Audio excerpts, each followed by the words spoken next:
दुश्मन की अखबारों में, दुश्मन के मीडिया में, दुश्मन के चैनलों में भी एक भी ऐसी खबर नहीं। कांशीराम जी ने जितना संघर्ष किया है उसको दुनिया की कोई भी, चाहे दुश्मन ताकतें भी हो, वो डिनाई नहीं कर सकती। वो कहते थे कि मैं ब्राह्मणवाद को हमेशा अपनी पॉकेट में रखता हूँ। शिक्षा है वो बहुत महंगी हो चुकी है। किसानों का आप देख रहे होंगे चारों तरफ से आंदोलन चल रहे हैं, किसानों को वाजिब रेट नहीं मिल रहा है। राजनीतिक जो हमारे जो नेतागण हैं आज वो नेतागिरी नहीं कर रहे हैं, उन्हें अपनी जान बचाने में पड़ी हुई है। आगे हमको करना क्या है, हमें क्या करना चाहिए अपने समाज के लिए, इससे जो है हमारा समाज जो है आगे बढ़े और जो ये झूठ पाखंड फरेब ये जो समाज में आज फैला हुआ है, इससे जो हम अपने समाज को किस तरीके से दूर करें।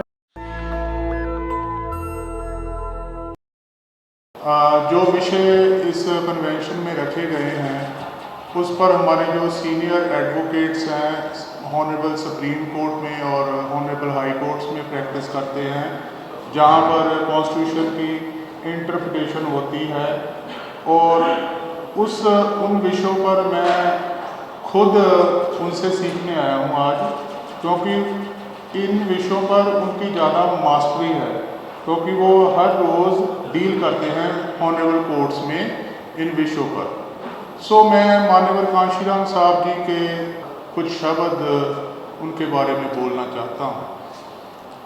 बाबा साहब डॉक्टर अम्बेडकर जी ने एक बात कही थी कि अगर कोई सबक आप मेरी ज़िंदगी से सीखना चाहते हैं वो है संघर्ष और संघर्ष और संघर्ष ही संघर्ष, त्याग और त्याग और त्याग ही त्याग। अगर बाबा साहब की इस बात को हम गंभीरता से लें और मान्यवर कांशीराम जी के लाइफ को देखें तो मान्यवर कांशीराम साहब जी ने इस बात पर इन बिन और 100% उस पर काम किया। अगर संघर्ष की बात करें तो मान्यवर साहब श्री कांशीराम जी ने जितना संघर्ष किया है उसको दुनिया की कोई भी, चाहे दुश्मन ताकतें भी हो, वो डिनाई नहीं कर सकती।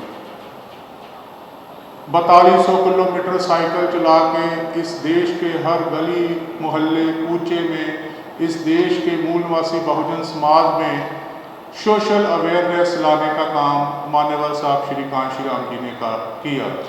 इस देश में हमारे मूलवासी बहुजन समाज को अपने दोस्त और दुश्मन की पहचान करवाने का काम मान्यवर साहब श्री कांशीराम जी ने किया। और वो कहते थे कि मैं ब्राह्मणवाद को हमेशा अपनी पॉकेट में रखता हूँ। पेन के माध्यम से इस देश में 15 और 85 क्या फार्मूले को बहुत ही आसान तरीके से उन्होंने लोगों को समझाया और 15 और 85 के बीच एक जो लाइन खींचने का काम मान्यवर साहब श्री कांशीराम जी ने अपने ज़िंदगी भर के संघर्ष में किया। और त्याग की बात करें, मान्यवर कांशीराम साहब हमारे पंजाब में एक कॉन्स्टिट्यूएंसी है बलाचौर, वहाँ के जो सिटिंग एमएलए थे उस समय मूला सिंह, उनकी बेटी के साथ मान्यवर कांशीराम साहब जी का रिश्ता तय हुआ था मैरिज होने के लिए। और जब बताते हैं कि मान्यवर दीना बाना जी ने उनको एलिगेशन ऑफ कास्ट का बुक दी और उन्होंने उसको पढ़ा और त्याग करने का मन बनाया और उन्होंने कहा कि मैं वो शादी नहीं करवाऊंगा, घर नहीं जाऊंगा, कोई प्रॉपर्टी नहीं बनाऊंगा, बैंक बैलेंस नहीं बनाऊंगा और सभी पारिवारिक बंधनों से उन्होंने मुक्त होने का संकल्प किया। इससे बड़ा त्याग दुनिया में हमें और कोई नहीं मिलता। और मान्यवर कांशीराम साहब जी के जाने के बाद आज 2006 के बाद 14-15 साल हो चुके हैं। दुश्मन की अखबारों में, दुश्मन के मीडिया में, दुश्मन के चैनलों में भी एक भी ऐसी खबर नहीं कि मान्यवर कांशीराम साहब के जाने के बाद उनके बैंक बैलेंस में कितना पैसा मिला, कोई उनके नाम पर कोई प्रॉपर्टी मिली, कोई उन्होंने उनका बनाया हुआ जो उन्होंने संकल्प लिया उससे वो थिड़कते नजर आए। सो संघर्ष की वो एक मूर्त थे और जो हमारा वकीलों का ये ऑर्गेनाइजेशन है ऑल बार एसोसिएशन, बाबा साहब कहते हैं कि मेरे पसंदीदा जो क्षेत्र है काम करने का वो शिक्षा और कानून है। और भारत देश जहाँ तानाशाही व्यक्तियाँ और हीरो वर्शिपिंग का बहुत बड़ा बोलबाला है, इस दौर में एक स्वतंत्र वर्ग के रूप में वकीलों की बहुत बड़ी भूमिका है इस देश में सोशल अवेयरनेस लाने की, क्योंकि कहा जाता है कि lawyers are the brain of the society. So अगर हम अपने महापुरुषों के जीवन, मिशन और संघर्ष से प्रेरणा लेकर सोशल अवेयरनेस लेके आने का समाज में ग्राउंड लेवल पर काम करें। जब मान्यवर थे उन्होंने साइकिल चलाया, मोबाइल नहीं होता था। आज तो हमारे पास मोबाइल है, गाड़ियां है, साधन है, संसाधन है, हर तरह का इंफ्रास्ट्रक्चर है। तो कमी किस बात की है? कमी हमारे संकल्प की है। वैसे तो बहुत बड़े बड़े वक्ता जो है मंच पर बैठे हैं, मैं तो उन्हें सुनने के लिए जो है बड़ा ही जो है आतुर था और सुनूंगा। मैं भी दो बात कहने के लिए आया हूँ आपके पास कि मैंने भी जो है कुछ दिन जो है माननीय काशीराम जी के साथ जो है काम किया था, उनके साथ साइकिल चलाई थी। और यहाँ हम लोग ये सारे इसमें जो पुरानी दिल्ली है, नई दिल्ली है, सब में खूब साइकिल हमने उनके साथ चलाई थी। कई साल का साथ हमारा उनका रहा था और हमारे तो वो सब कुछ थे जो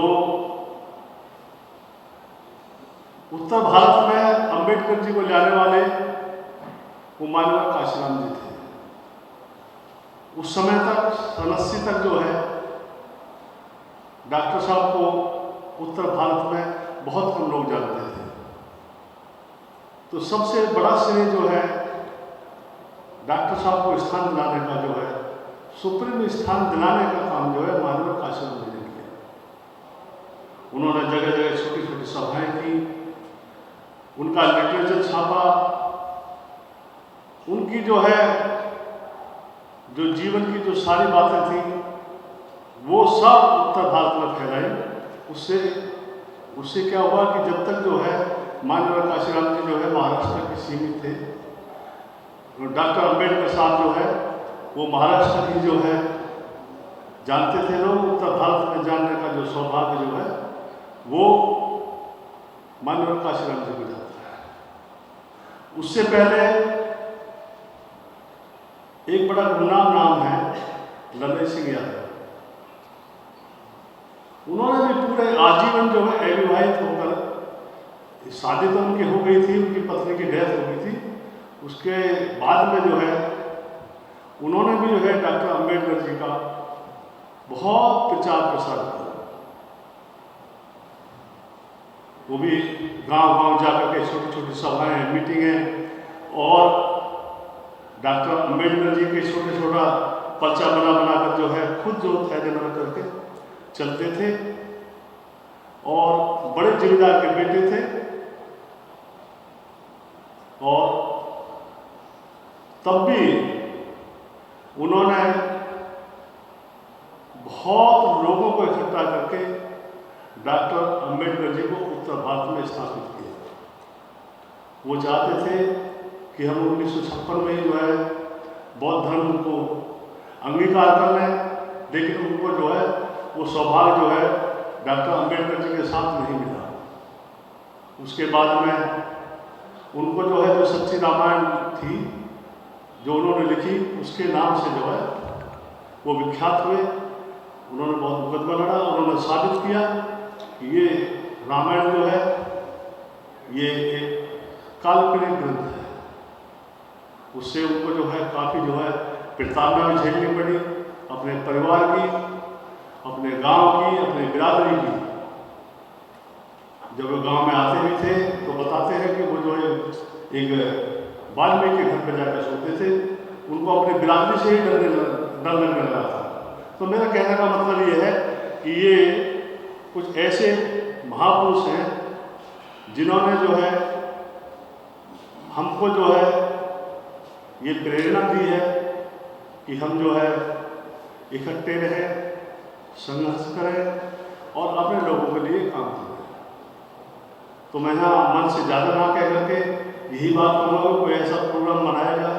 हम सब लोग जानते हैं कि आरक्षण है वो ख़त्म हो चुका है, लगभग साहब ऐसे पूछ रही है छोटी सी, लेकिन आरक्षण जो है लगभग ख़त्म सा ही है, क्योंकि प्राइवेट सेक्टर में आरक्षण है नहीं।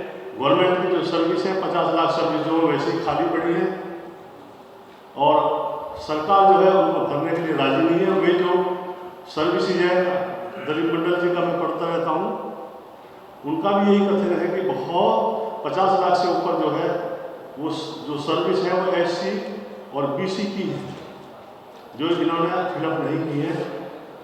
शिक्षा है वो बहुत महंगी हो चुकी है। किसानों का आप देख रहे होंगे चारों तरफ से आंदोलन चल रहे हैं, किसानों को वाजिब रेट नहीं मिल रहा है। तो वकीलों का दायित्व बनता है, ज़्यादातर जो वकील बैठे हुए हैं, बड़े बड़े बुद्धिमान लोग बैठे हुए हैं, इनका दायित्व बनता है आज़ादी की लड़ाई में भी यदि वकील जो है नहीं पूछते तो आज़ादी नहीं मिलती है। तो अब वकीलों का दायित्व बनता है कि अब ये आगे जो है क्या रास्ता दिखाएं। भाई इन बातों को सब जानते हैं, जो आप कह रहे हैं अम्बेडकर जी के बारे में या काशीराम जी के बारे में, सारी बात बहुजन समाज के बारे में, सारी बात जो पहले हो चुकी है और हो रही है। अब तो हमें एक आप जो है यहाँ से एक दिशा निर्देश दें कि आगे हमको करना क्या है, हमें क्या करना चाहिए अपने समाज के लिए, जिससे जो है हमारा समाज जो है आगे बढ़े और